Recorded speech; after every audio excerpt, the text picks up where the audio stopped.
ఈరోజు మాజీ మంత్రివర్యులు ఆదిమూలపు సురేష్ గారు, మాజీ పార్లమెంట్ సభ్యులు సురేష్ గారు, అలాగే కనకారావు గారు, ఇతర పెద్దలందరూ కూడా దళిత నాయకులు వైఎస్ఆర్ కాంగ్రెస్ పార్టీ మా బృందం అంతా కూడా ఈ రోజున వెంకటేశ్వరరావు గారిని పలకరించడానికి రాదు.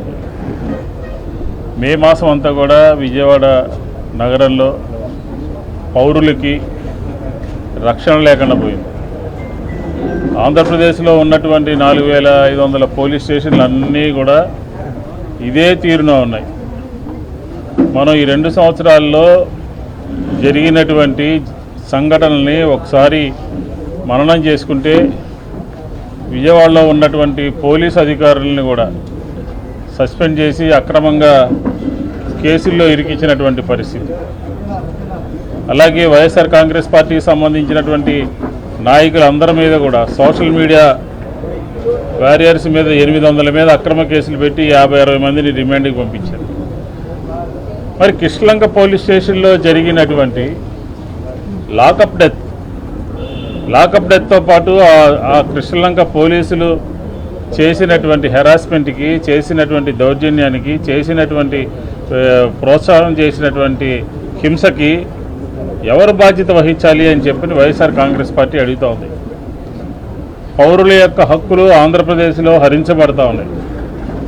పౌరుల యొక్క హక్కులకి ఆంధ్రప్రదేశ్లో ప్రభుత్వం నుంచి రక్షణ లేకుండా పోతా ఉంది. దానికి ఉదాహరణే విజయవాడలో కృష్ణలంక పోలీస్ స్టేషన్.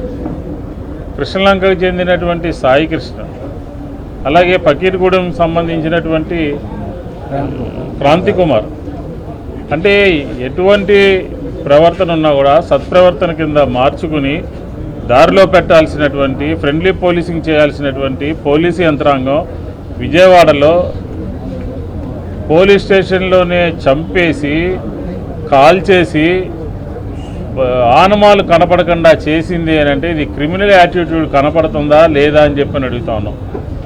అలాగే క్రాంతి కుమార్ ఇంటికి పోలీసులు వచ్చి తలుపులు కొట్టి బలవంతంగా బయటికి రమ్మని అతను ఆత్మహత్య చేసుకునే విధంగా ప్రేరేపించినటువంటి కృష్ణలంక పోలీసులు, రాష్ట్ర పోలీసుల యొక్క తీరుతెన్నుల్ని ఆంధ్రప్రదేశ్ ప్రజలందరినీ కూడా గమనించమని చెప్పని అడుగుతా ఉన్నాం. కృష్ణలంకలేమో తల్లి యొక్క ఆవేదన, రోదన మిన్నుమిట్టుతూ ఉంది. అలాగే ఇక్కడ చూడండి, 3 పిల్లలు ఉన్నారు. తండ్రి ఆత్మహత్య చేసుకున్నాడు. అంటే ఎంతటి భయంతో ఆత్మహత్య చేసుకున్నాడు, ఎంతటి బాధతో ఆత్మహత్య చేసుకున్నాడు. వీళ్ళ పరిస్థితి ఏంటి? ఈ పరిస్థితికి రావడానికి ఎవరు కారణం? శాంతి భద్రతలు ఎవరు నిర్వహిస్తూ ఉన్నారు? లా అండ్ ఆర్డర్ ఎవరి చేతిలో ఉంది? లా అండ్ ఆర్డర్ ఉన్నది ఈ రాష్ట్ర ముఖ్యమంత్రి చంద్రబాబు నాయుడు గారి చేతిలో.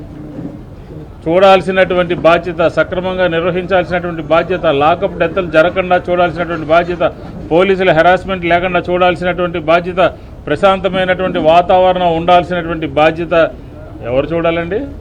లా అండ్ ఆర్డర్ నిర్వహిస్తున్నటువంటి చంద్రబాబు నాయుడు గారు చూడాలి. మే 9వ తారీఖున ఒక వ్యక్తిని బలవంతంగా కృష్ణలంక పోలీస్ స్టేషన్కి తీసుకుని వెళ్ళి చిత్రహింసలు పెట్టి చనిపోతే తీసుకుని వెళ్ళి దహనం చేస్తే మేము వైఎస్ఆర్ కాంగ్రెస్ పార్టీ గొంతు ఎత్తేంత వరకు కూడా చంద్రబాబు నాయుడు గారికి తెలీదా? ఇంటెలిజెన్స్ లేదా? ఒక ఇన్సిడెంట్ జరిగితే 4 రోజుల తర్వాత మీరు స్పందిస్తారా? లా అండ్ ఆర్డర్ మీ దగ్గర పెట్టుకుని, ఆంధ్రప్రదేశ్ లా అండ్ ఆర్డర్ చూస్తుంది మీరే కదా.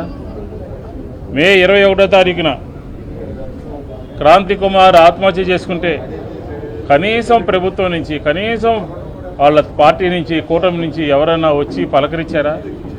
ఎందుకు పలకరించలేకపోయారు? అంటే ఈ 2 హత్యలు కూడా, ఒక లాకప్ డెత్ కానీ, ఒక సూసైడ్ కానీ, ఈ 2 కూడా ప్రభుత్వం యొక్క హత్యలు, సర్కారీ హత్యలు అని చెప్పని ప్రజలందరూ కూడా భావిస్తున్నారు అని చెప్పని మొహం చెల్లక రాలేకపోయారు.